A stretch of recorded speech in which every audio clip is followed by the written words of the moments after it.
Etapa inicial de la formación 1862-1884. Tenemos que comenzar diciendo que la santidad es un llamado de Dios a todos sus hijos. Significa que la iniciativa parte de Dios, pero la criatura libremente responde o no. Así que nadie nace santo, ni la santidad se hereda o se merece por pertenecer a una familia muy buena. Es un camino evangélico de puerta estrecha. Como toda propuesta de Dios al hombre y a la mujer, Él otorga el don. Digamos, la tierra, Él da la semilla, y el agua, y el aire. Él hace crecer la planta. Pero la preparación de la tierra, la siembra, el cultivo, el deshiervado, la fertilización, la cosecha y selección, corre por nuestra cuenta. Así que hemos de comparar la santidad a un huerto inculto que Dios nos regala para que lo hagamos florecer y fructificar. Todo es de Él, pero todo también es nuestro. Como dijo el gran San Agustín, Dios que te creó sin ti, no te salvará sin ti. Al ponernos a estudiar los aspectos espirituales de la vida de Conchita, tenemos que ser conscientes de que ella no nació santa. Fue una muchacha de buenos sentimientos e inclinaciones, que tuvo que luchar con su carácter y tuvo que ir haciendo opciones en cada etapa de su vida, de niña, de adolescente, de joven, de adulta, de anciana. Cada opción significó abrazar algo y dejar algo. No se puede jugar a dos velas. Ella escribe que me enojaba con mis hermanos, peleaba con ellos, desobedecía a mis padres, me cogía la fruta o el dulce, decía mentiras, en fin, fatal en temporadas. Luego me componía y otra vez a ofender a mi Jesús. Pero a su conducta, diríamos normal de una niña, también constata lo que Dios le ha regalado para trabajar en su huerto. Inclinaciones. Gracias a Dios, me las dio buenas el Señor, por lo cual soy más culpable no habiendo sabido aprovecharlas como debiera. Sentía ya muy niña en mi alma una grande inclinación a la oración, a la penitencia y a la pureza sobre todo. Y un rasgo de su carácter espiritual se va a ir haciendo más acentuado, pues ya Conchita lo tenía en su niñez. Y nos dice, yo era dichosa inventando penitencias y maneras de mortificarme. Sentía ya desde entonces, oh bondad del Señor, un desprecio propio muy crecido y vehemente, hambre de padecer.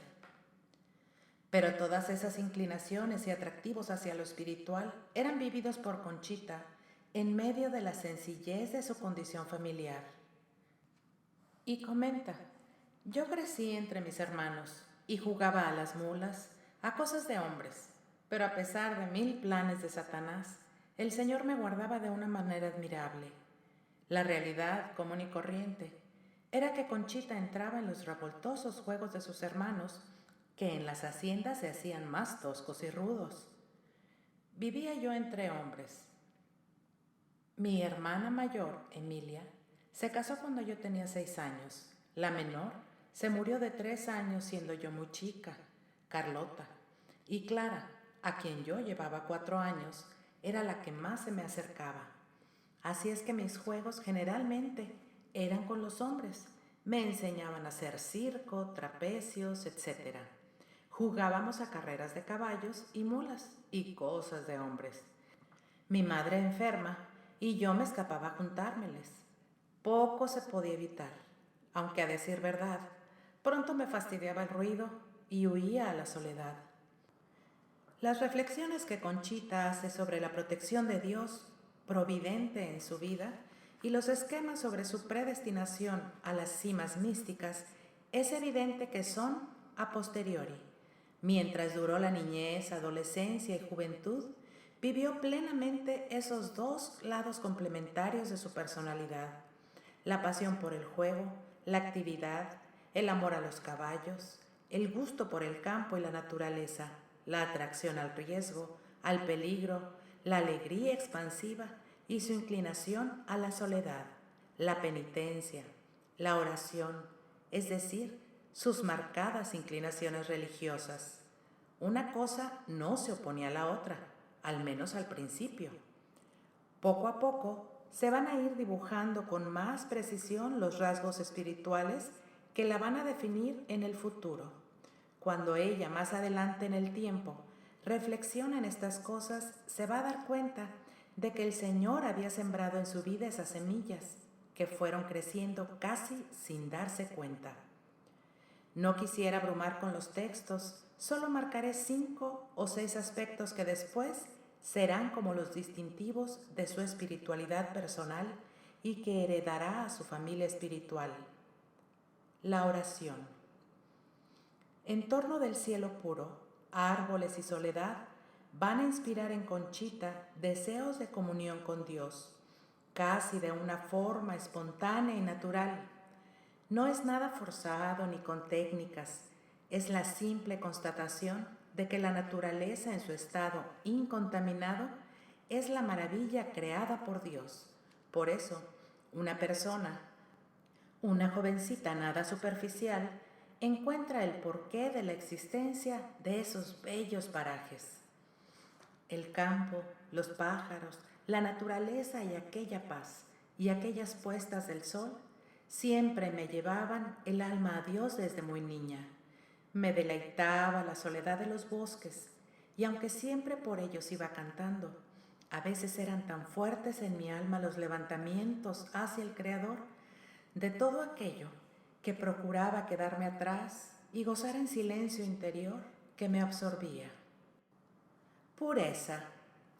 ¿Cómo le ayudó a Conchita la vida del campo?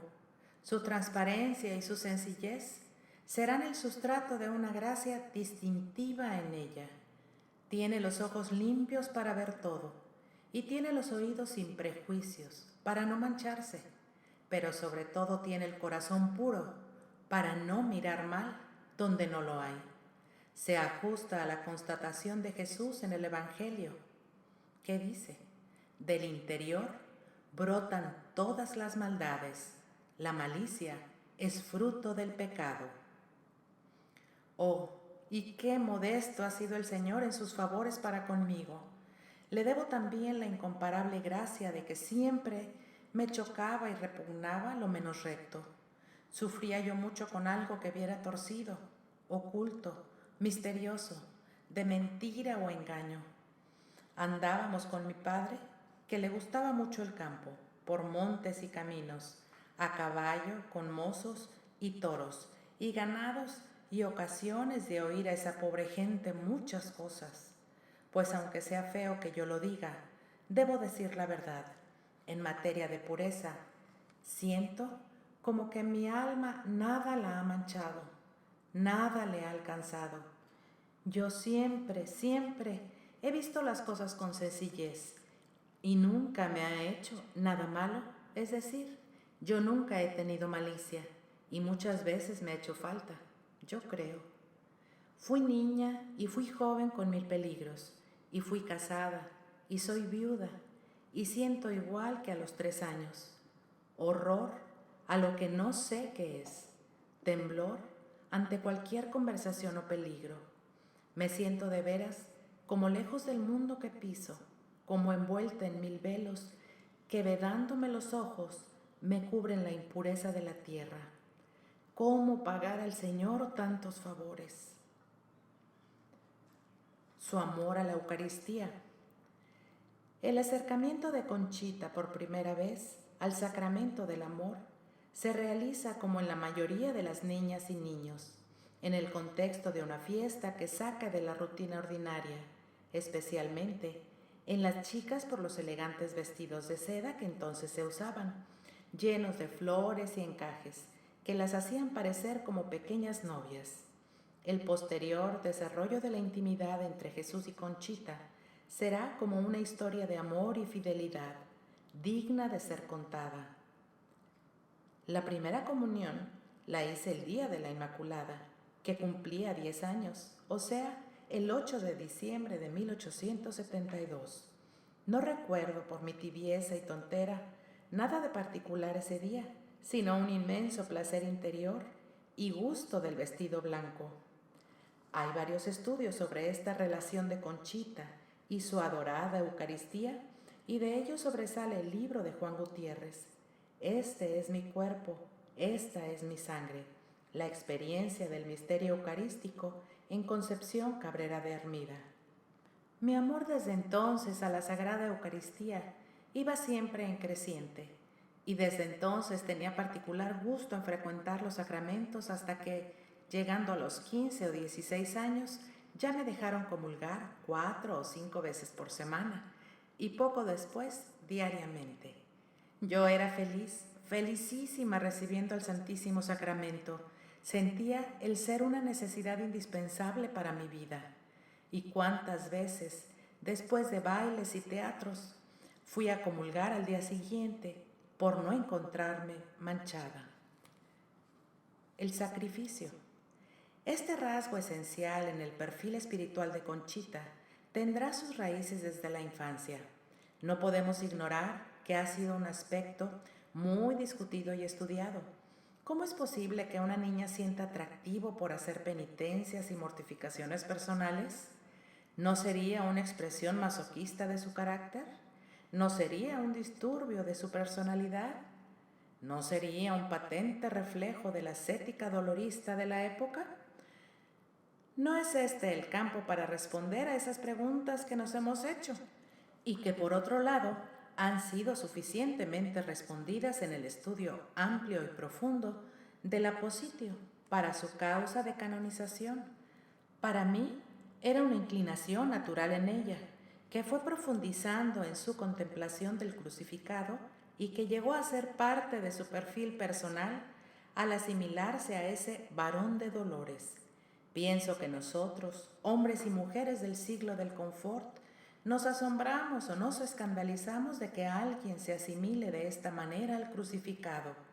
Pero me salta la duda, ¿cuántas biografías de santos hemos leído? ¿Nos hemos dado cuenta que nadie llega a la plenitud de la resurrección sin pasar por la cruz? ¿Cómo no iba a moldearse en el dolor quien se llamará Cruz de Jesús? Muchas veces me buscaban y yo, escondida detrás de las puertas, no quería que me encontraran porque o estaba haciendo una penitencia o con solo los deseos tenía muy encendido el rostro y temía que me regañaran. Ahora veo que tenía tendencias a esa hermosa virtud de la penitencia. Fui creciendo y también por beneficio de Dios, ese espíritu de penitencia en mí, cilicios, disciplinas, espinas, vestidos de jerga y aún de ixtle, ayunos, dar a los pobres el alimento, etc. Todo esto y otras cosas más formaban mi delicia. Amor a los demás. El amor a los demás. En la historia de Conchita podemos constatar cómo la educación que recibió de sus padres y en especial de su madre la van a ir arrastrando hacia la vivencia de la caridad en sus formas más evangélicas. La práctica de las obras de misericordia es una asignatura que se aprende, más que con la teoría, con la práctica. Conchita tuvo la suerte de tener en su madre una maestra excelente. La violencia, el odio, la maledicencia, el egoísmo también se aprenden. Conchita no se cansará de reconocer y ensalzar las virtudes de sus padres que la llevaron de la mano para aprender comportamientos cristianos de alto nivel, pues muchos de sus contemporáneos ciertamente no hacían lo mismo. Puse una escuelita gratis, por supuesto para enseñar la doctrina y leer a los muchachitos pobres. Los preparaba a su primera comunión y confesión, explicándoles lo que yo podía. Me encantaba visitar a los pobres y hasta llegué a envidiarlos. Mi madre, muchos domingos nos llevaba al hospital a ver muertos y heridos. Apenas había entre la familia o amigos algún enfermo grave. Desde muy niña me llevaba a velarlos y a servirles en cuanto podía. Me hizo ver morir a hombres, mujeres y niños, ricos y pobres, etc., enseñándome a no tener miedos, a ayudarles a bien morir, a no tenerles asco, a amortajarlos. El amor crucificado. Como hemos dicho antes, este atractivo que Conchita tuvo hacia el crucificado fue como el molde con el que poco a poco perfiló los rasgos más característicos de su mapa espiritual. Pienso en Francisco de Asís, el santo de la alegría, que contemplaba horas y horas el crucifijo. Era tal su atractivo por Jesús, su amor y gratitud a la pasión de Cristo, que terminó por llevar en sus carnes los signos de la pasión, convirtiéndose en el primer estigmatizado de la historia. Así, Conchita, al contemplar al que traspasaron, irá fijando en su interior las características de su amado. En estos casos, el dicho popular, de tanto quererse terminan por parecerse, se fue haciendo una espléndida realidad. Cogía mi crucifijo al irme a acostar y no sé qué me pasaba al contemplarlo. Una conmoción interior profunda, un clavamiento de corazón en él, imposible de explicar, me atraía, me absorbía, me anonadaba y luego acababa llorando. Pero me pasaba la impresión y volvía a mi vida ordinaria, de tibieza, vanidad y tonteras. El amor a María. Y también, cómo no, el amor a María. Tuvo en su formación una escuela muy temprana. Los rosarios, los altares levantados en torno a su amorosa imagen, las jaculatorias, las exclamaciones, la plegaria confiada, el recurso a ella en la adversidad. En las rodillas de mi madre aprendí que María también lo era. Ella me enseñó a invocarla y a amarla con todo el corazón. Muy temprano sembró en mi alma la semilla de su devoción. Así pues, vemos que en las primeras etapas de la vida de Conchita ya están en germen los rasgos principales de su personalidad espiritual. Esto, como ella misma lo escribe y lo hemos dicho antes, junto a un carácter sensible y revoltoso, alegre y despreocupado con tentaciones de vanidad, con sentimientos también superficiales que tuvo que dominar. Por eso, el trabajo de la gracia no fue inútil en ella. La vida espiritual es como una escalera o como la subida a una montaña. Se puede subir o no, pero el ascenso es también una opción personal. Conchita pudo, como hacemos muchos de nosotros, acomodarse a las circunstancias y dejarse vivir. Sin embargo, ella quiso secundar conscientemente esas buenas inclinaciones que Dios le dio y así poco a poco fue eligiendo una vida sacramental, una vida en donde no faltara la oración, una vida sembrada de penitencias hechas por su amor al crucificado, donde los enfermos y moribundos, los pobres, tuvieran un lugar. Yo te preguntaría, ¿a cuántas personas has visto morir? ¿Has ayudado a alguien a bien morir?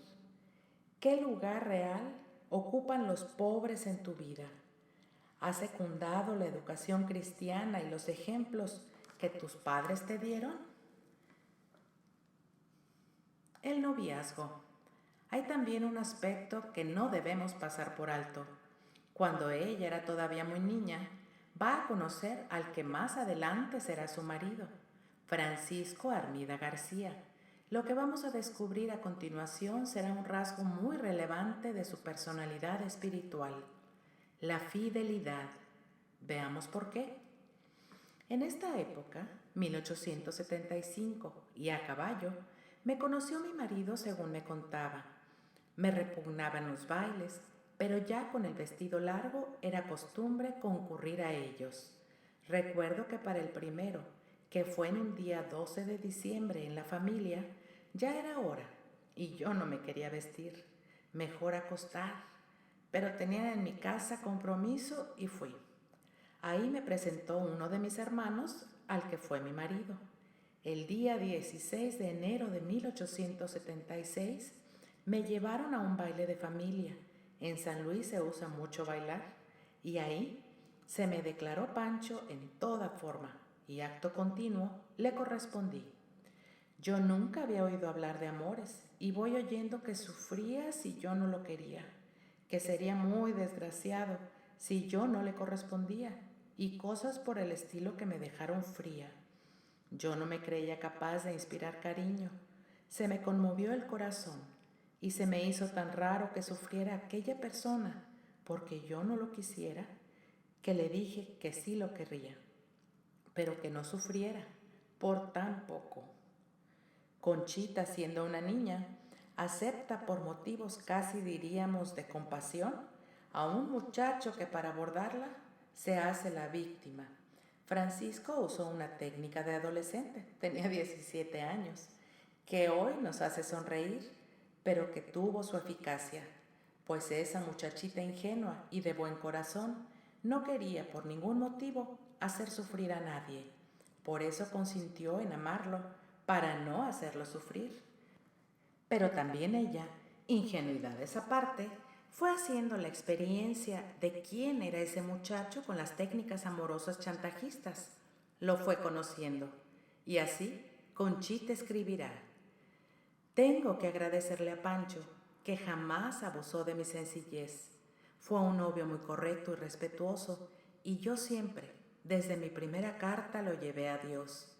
Yo quería a Pancho, y aunque no fuera rico, lo prefería a todos los otros porque era muy bueno. Así que la niña rica no se equivocó en su elección. Su sencillez e ingenuidad no le impidió ser certera a la hora de escoger su marido. Prefirió a Francisco, aunque pobre, porque era bueno. Eso significa también una elección. Prefirió la bondad del corazón a la posición social y la riqueza. Ya sabemos que a Conchita no le faltaron los pretendientes de su nivel socioeconómico. Muchos años después, los sacerdotes que trataron a Conchita y supieron quién era y cómo era Pancho, le van a asegurar que Dios se lo escogió. Su noviazgo de casi 9 largos años de duración fue muy limpio y respetuoso y a la vez sencillo. Conchita sometía a su director espiritual los pasos que iba dando en su noviazgo. Todos los avances de mis relaciones con Pancho se las avisaba a mi confesor, que era por entonces el señor Canónigo Peña, hombre muy enérgico y recto. Conchita, que tenía de por sí un natural transparente, se acostumbra a no guardar nada, ni bueno ni malo, sin someterlo a revisión de quien más sabe. ¿Cómo no pensar que en estos años de noviazgo fueron también años de ejercicio en la fidelidad? Conchita amó a un solo hombre, Francisco Armida, y desde los 13 años hasta su muerte. Siempre lo recordó con afecto entrañable y desde niña supo unir su amor a Dios con su amor por Pancho. A mí, repito, no me estorbaba el cariño de Pancho para amar a Dios. Yo lo quería con una sencillez muy grande y como envuelta en el amor de mi Jesús.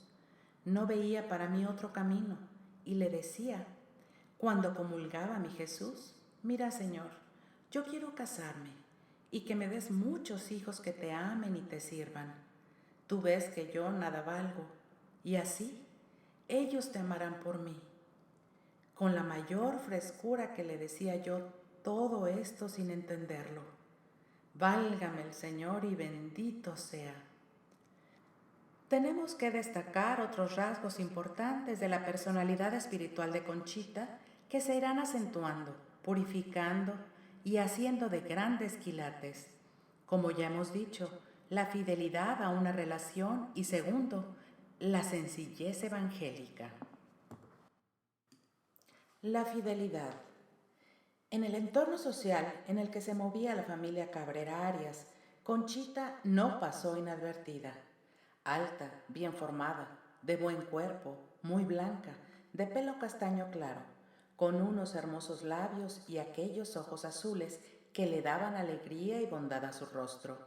Fue un partido muy codiciado, pues además era de las mejores familias de San Luis Potosí, rica, excelente amazona, elegante y buena conversadora. Ella misma nos cuenta: me hacían mucho caso en los bailes, sería por tonta. Siempre tenía las etiquetas o programas llenos desde que llegaba. Y después, qué flojera tener que bailar tanto. Las modistas me adulaban de buen cuerpo. Tenía vanidad, pero no inclinación a ella. Seguía la corriente, pero me gustaba agradar a mi novio con suma sencillez y no más. Varios pretendientes ricos me perseguían con haciendas, etcétera, etcétera, pero yo nunca quise ni correspondí más que a Pancho.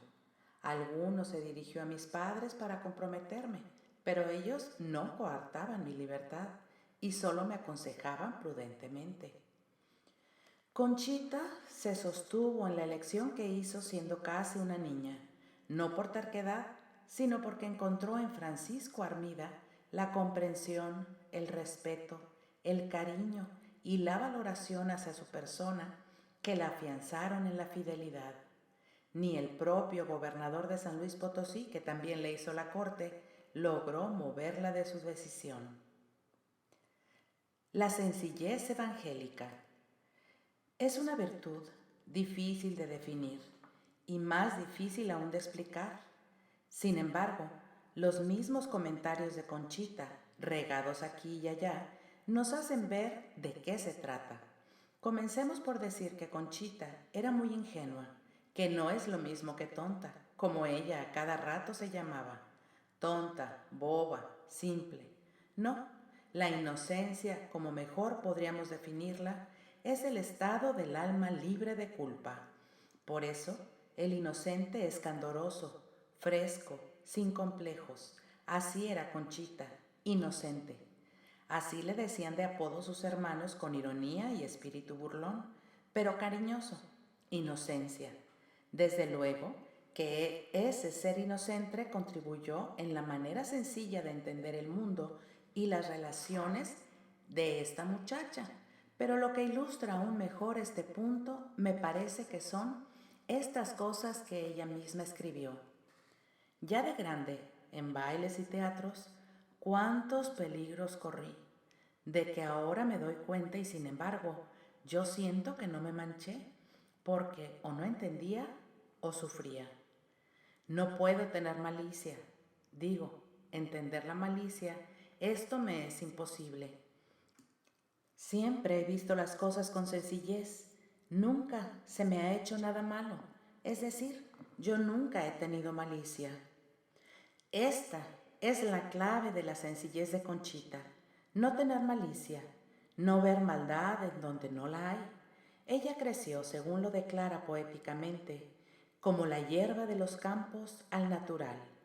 Siendo de una familia pudiente, tenía la sencillez de los campesinos, quienes acostumbrados a ver la naturaleza y sus ciclos, la vida y su reproducción y muerte, son generalmente sin dobleces. Por eso ella misma se sorprenderá de las cosas que la sociedad y la moral restrictiva de su tiempo le van a ir imponiendo. Pero el instinto natural de Conchita era limpio, sencillo e inocente. Por eso puede decir: a mí nunca me inquietó el noviazgo, en el sentido de que se me impidiera hacer menos de Dios. Se me hacía tan fácil juntar las dos cosas.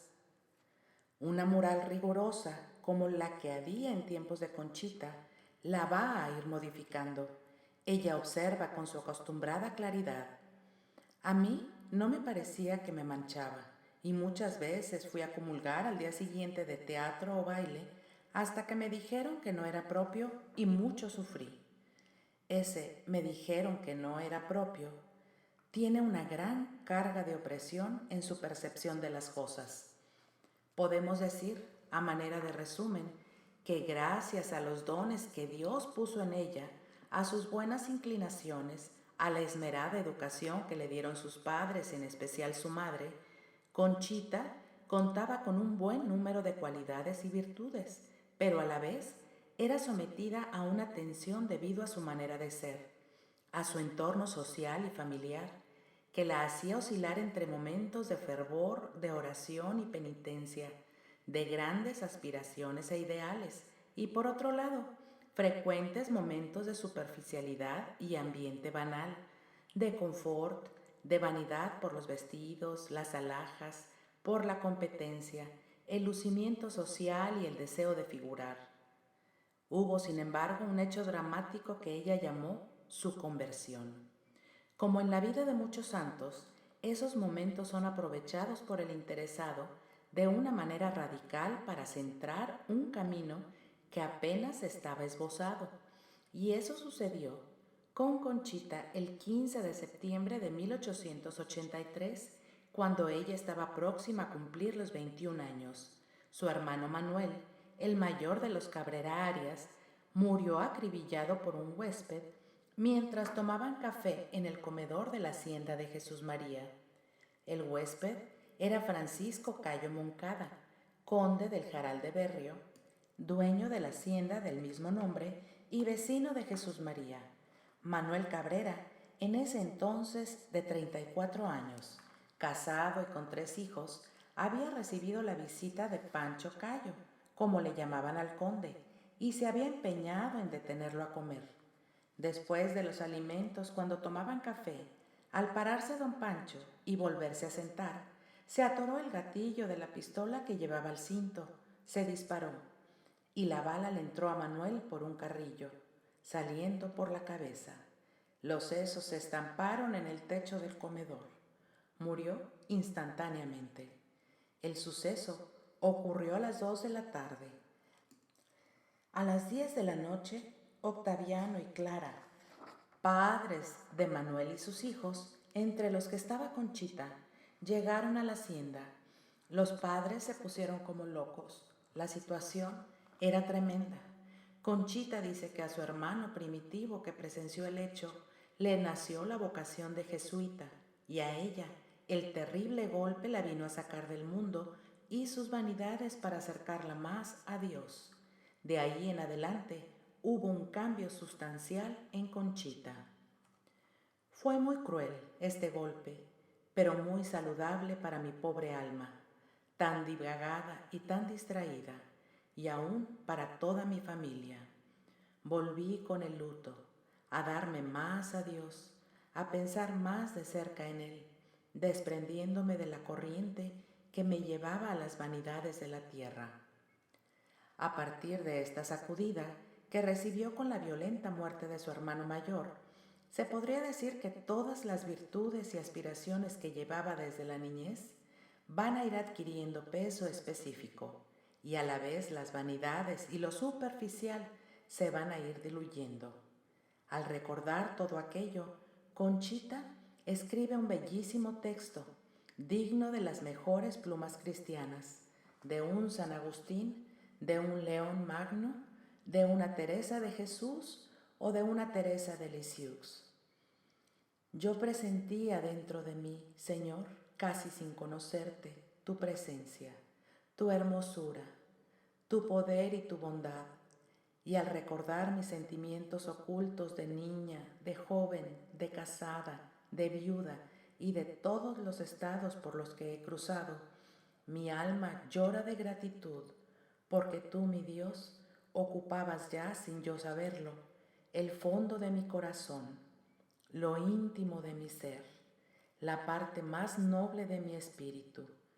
Esa, Señor, ¿verdad que siempre te ha pertenecido?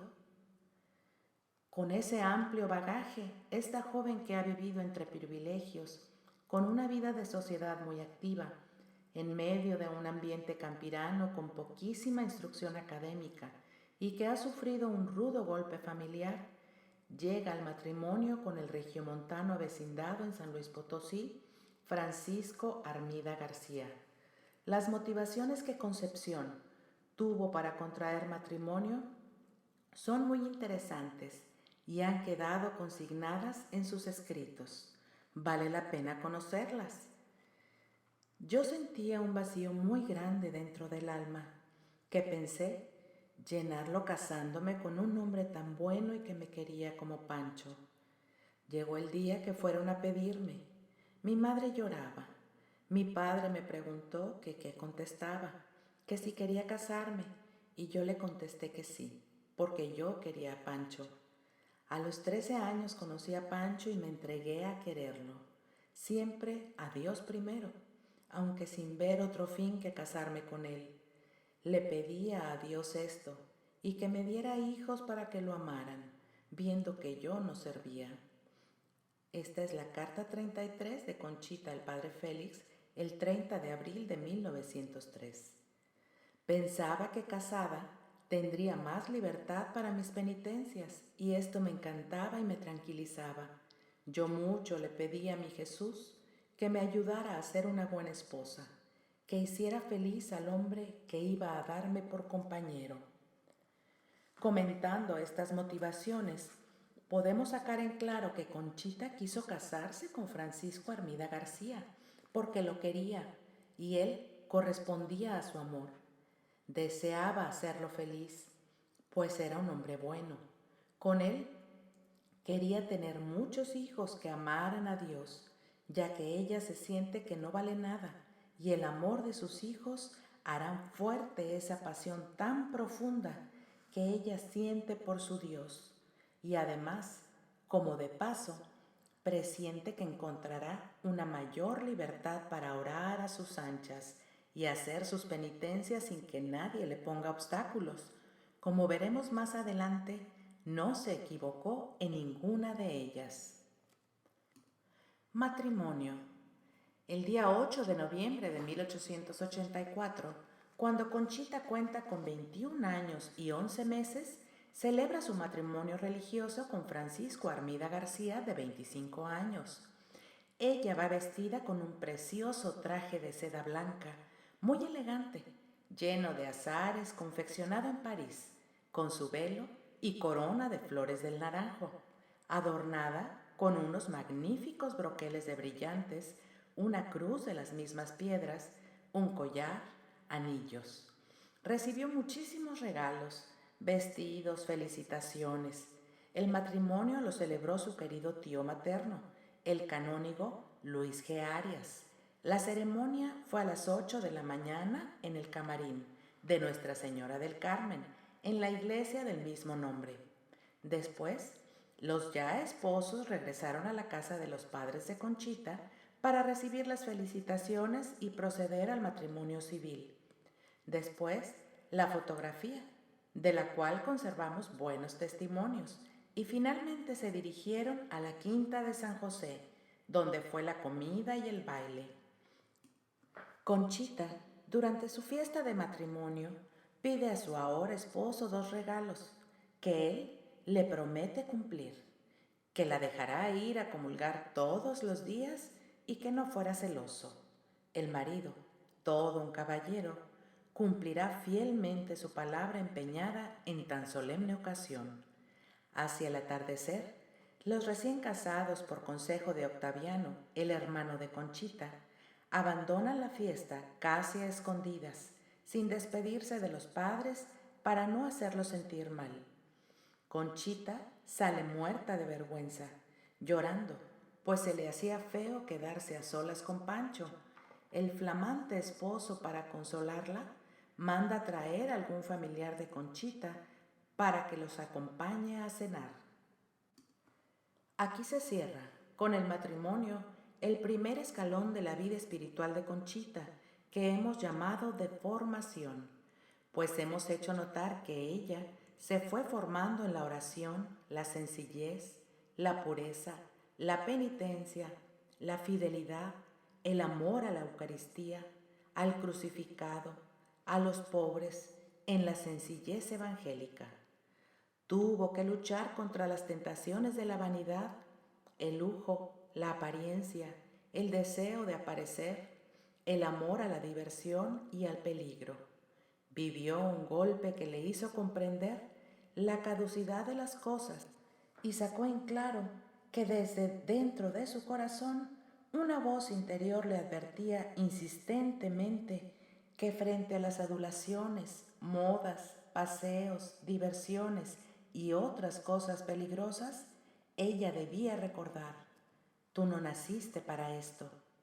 En otra cosa está tu felicidad. Esta es la mujer que se entrega totalmente a Francisco Armida, temblando por la responsabilidad al llegar el momento en que haría feliz o desgraciado a un hombre.